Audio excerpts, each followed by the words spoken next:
Le 6 octobre 1973, l'État d'Israël fait face à une attaque coordonnée sans précédent.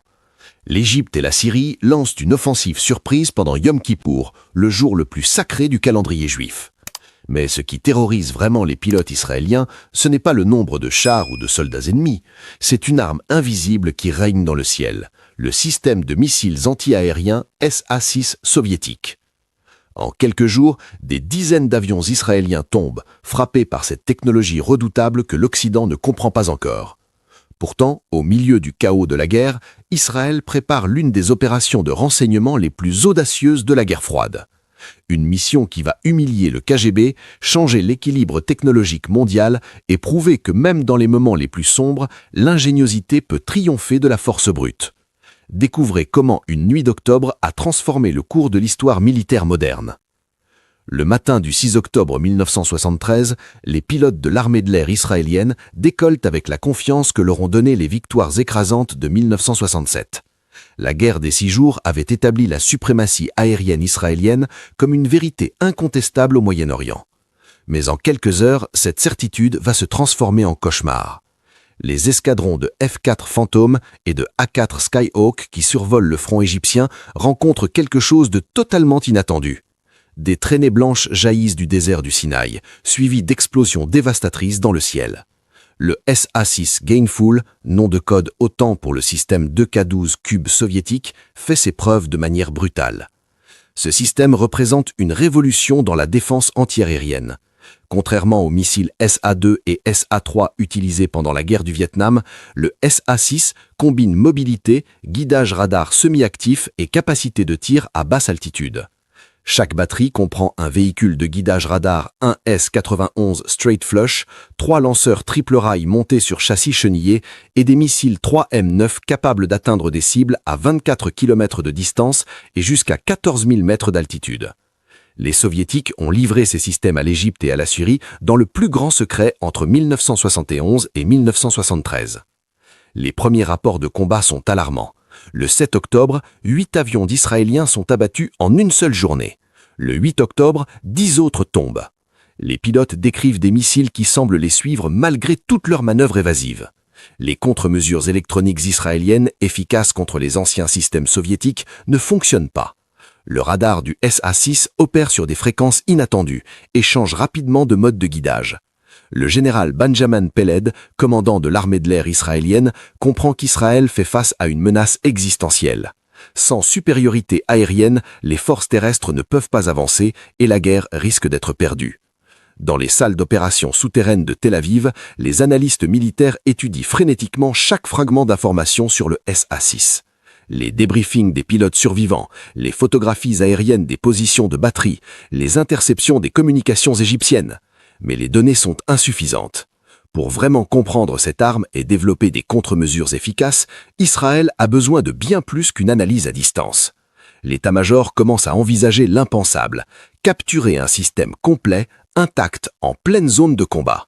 Une mission que beaucoup considèrent comme suicidaire, mais qui pourrait sauver des centaines de vies et changer le cours de l'histoire militaire moderne. Écrivez Gainful dans les commentaires si vous saviez que le SA-6 portait ce nom de code de l'OTAN. Et n'oubliez pas de vous abonner à l'énigme militaire pour découvrir comment Israël va réaliser l'impossible. À Moscou, au Kremlin, la guerre du Yom Kippour est suivie d'une attention extrême. Pour l'Union soviétique, ce conflit n'est pas seulement une question géopolitique au Moyen-Orient, c'est un test grandeur nature de ses technologies militaires les plus récentes face à l'équipement occidental. Le secrétaire général Léonid Brejnev a personnellement approuvé la livraison des systèmes SA-6 à l'Égypte et à la Syrie, considérant ces armes comme une vitrine technologique capable de prouver la supériorité soviétique. Les premiers rapports de combat sont enthousiastes. Les batteries de SA-6 déciment l'aviation israélienne avec une efficacité jamais vue. Mais au 4e jour de guerre, l'euphorie au Kremlin commence à se teinter d'inquiétude. Le KGB, à travers ses agents au Caire et à Damas, transmet des rapports alarmants. Les forces israéliennes, après avoir encaissé les premiers coups, commencent à s'adapter. Les avions volent désormais à très basse altitude, sous le seuil de détection optimale du SA-6. Les attaques sont coordonnées avec des leurres électroniques et des missiles anti-radiation AGM-45 Shrike fournis par les États-Unis. Plus préoccupante encore, les services de renseignement soviétiques détectent un intérêt inhabituel de la part des Israéliens sur les positions exactes des batteries de SA-6. Le 10 octobre 1973, une directive classée tout à fait secret est envoyée depuis Moscou aux conseillers militaires soviétiques déployés en Égypte et en Syrie. Le message est clair et sans ambiguïté. La protection des systèmes SA-6 devient la priorité absolue. En cas de risque de capture, les batteries doivent être détruites plutôt que de tomber entre les mains ennemies. Le colonel général Vassili Rechetnikov, représentant du haut commandement soviétique au Caire, reçoit l'ordre de renforcer la sécurité autour de chaque batterie. Des gardes supplémentaires sont déployés, les positions sont déplacées plus fréquemment et les conseillers soviétiques eux-mêmes assurent des tours de surveillance. Le Kremlin sait ce qui est en jeu. Si un SA-6 complet tombait aux mains des Israéliens et par extension des Américains, toute l'architecture de défense aérienne du pacte de Varsovie pourrait être compromise. Les ingénieurs occidentaux pourraient analyser les fréquences radar, les algorithmes de guidage, les contre-mesures électroniques intégrées. En quelques mois, des solutions pourraient être développées, rendant obsolètes des milliards de roubles d'investissement et d'années de recherche. Pour le KGB, dirigé par Yuri Andropov, cette perspective est inacceptable. Des centaines d'agents sont mobilisés pour surveiller les mouvements israéliens et détecter toute tentative de raid sur les positions de missiles. Mais malgré toute la vigilance soviétique, Moscou sous-estime la détermination israélienne. Pendant que le KGB renforce la sécurité dans les zones arrières égyptiennes et syriennes, une opportunité unique est en train de se créer sur le front ouest. Une opportunité que le général Ariel Sharon, connu pour son audace et son mépris des conventions, est parfaitement positionné pour saisir. La course entre l'intelligence soviétique et l'ingéniosité israélienne entre dans sa phase la plus critique. Le 15 octobre 1973, après 9 jours de combats acharnés, la situation militaire commence à basculer en faveur d'Israël. Sur le front égyptien, les forces de Tsahal ont stoppé l'avance ennemie dans le Sinaï et préparent une contre-offensive audacieuse. Le général de division Ariel Sharon, commandant de la division blindée Sud, propose un plan que beaucoup considèrent comme de la folie pure: franchir le canal de Suez en plein territoire ennemi et établir une tête de pont sur la rive occidentale. L'objectif n'est pas seulement tactique. Sharon veut encercler la 3e armée égyptienne et menacer directement le Caire. Vous découvrez des histoires militaires fascinantes et méconnues, alors vous allez adorer ce qui vient ensuite.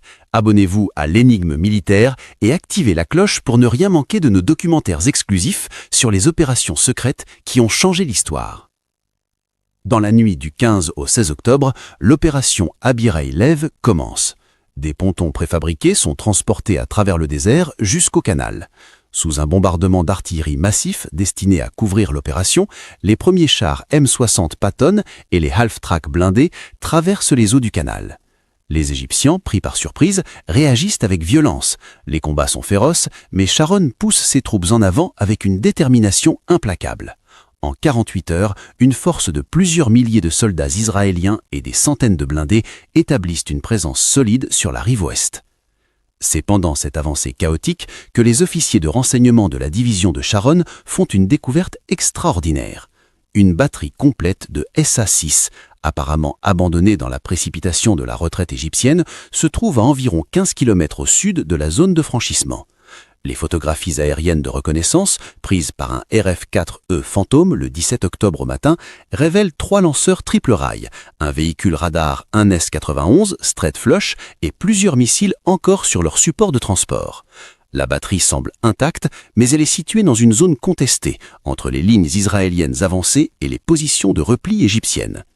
Le lieutenant-colonel Yitzhak Mordechai, responsable du renseignement de la division, comprend immédiatement l'importance de cette découverte.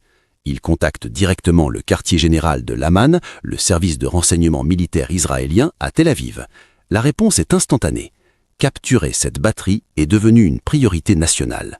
Mais l'opération doit être exécutée rapidement, avant que les Égyptiens ne réalisent l'erreur et n'envoient des forces pour détruire l'équipement, ou que les conseillers soviétiques n'interviennent.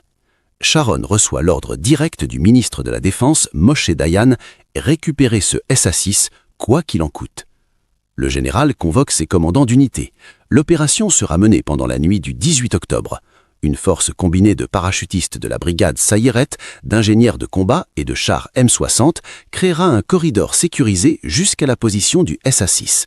Des hélicoptères CH-53 Yassour transporteront des grues mobiles et des plateformes de transport. L'objectif, extraire le radar et au moins un lanceur complet en moins de 3 heures. C'est une course contre la montre car des Égyptiens et les Soviétiques surveillent constamment cette zone. La moindre erreur pourrait transformer cette mission de renseignement en désastre militaire. À 23h30, heure locale, le 18 octobre 1973, les premières unités israéliennes franchissent la ligne de contact et avancent vers la position du SA-6. Le silence radio est absolu, les chars M60 progressent tout feux éteints, guidés uniquement par les systèmes de vision nocturne et les coordonnées GPS rudimentaires de l'époque. Les parachutistes de la brigade Sayeret, vêtus de tenues de combat sombres et armés de fusils d'assaut Galil et de lance-grenades, forment le périmètre de sécurité. L'air du désert est glacial et une tension palpable règne dans chaque véhicule. À minuit 15, le 19 octobre 1973, la force israélienne atteint la position. Ce qu'ils découvrent dépasse leurs espérances. Non seulement la batterie est intacte, mais les véhicules semblent avoir été abandonnés précipitamment, probablement lors d'un bombardement d'artillerie qui a sémé la panique parmi les servants égyptiens. Le véhicule radar 1S-91 est stationné à côté d'un bunker de commandement temporaire, entouré de câbles de connexion et d'équipements auxiliaires. Les 3 lanceurs triple rail, montés sur châssis ZIL 157, sont alignés à une centaine de mètres, avec au total 6 missiles 3M9 encore en position de tir. Des documents en arabe et en russe jonchent le sol autour des véhicules.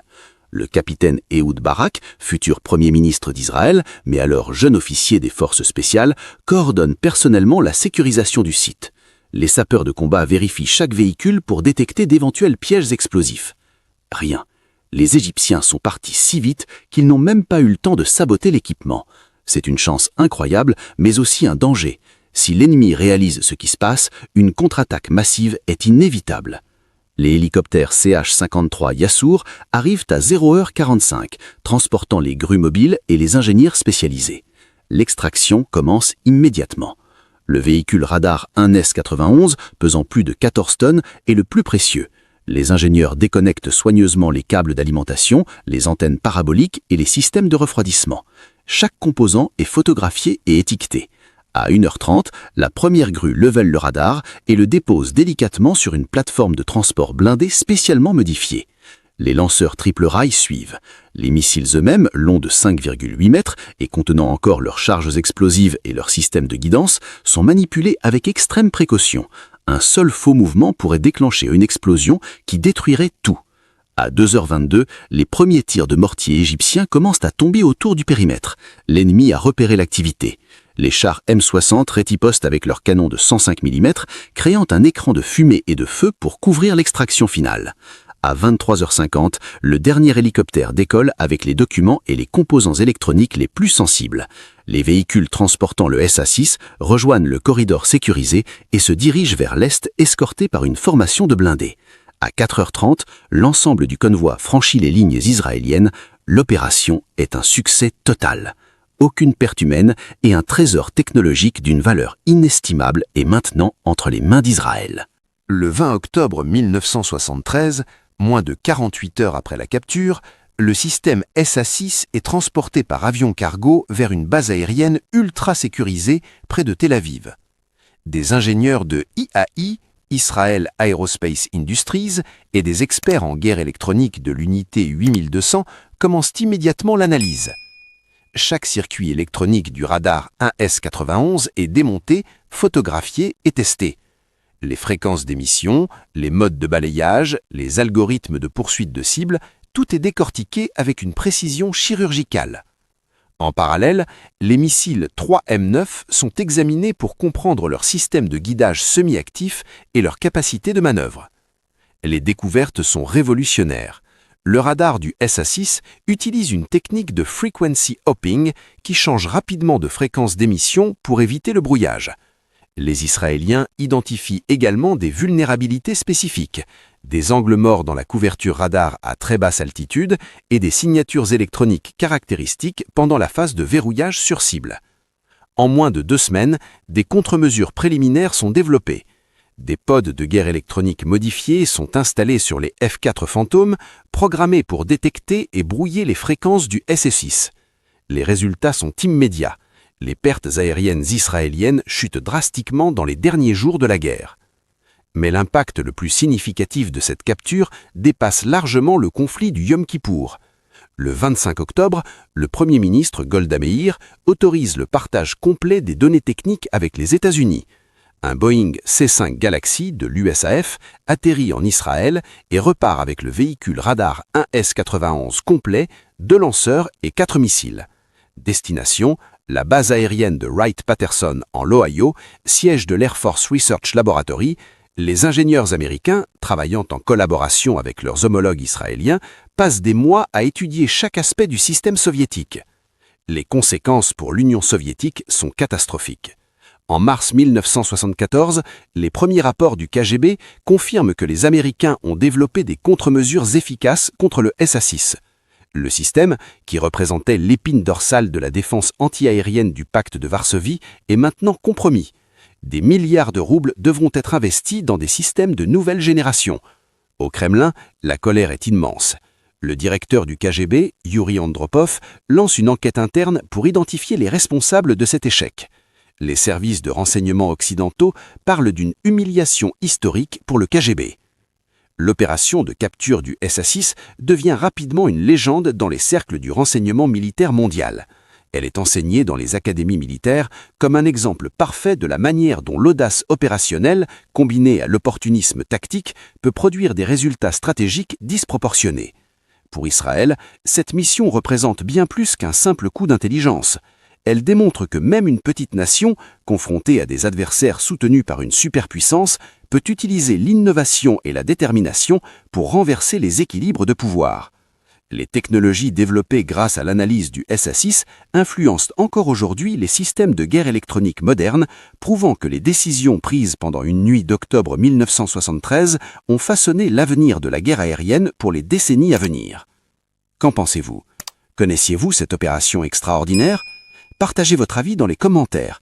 Abonnez-vous à l'Énigme militaire pour plus de documentaires fascinants sur les secrets militaires de l'histoire et activez les notifications pour ne rien manquer de nos prochaines révélations.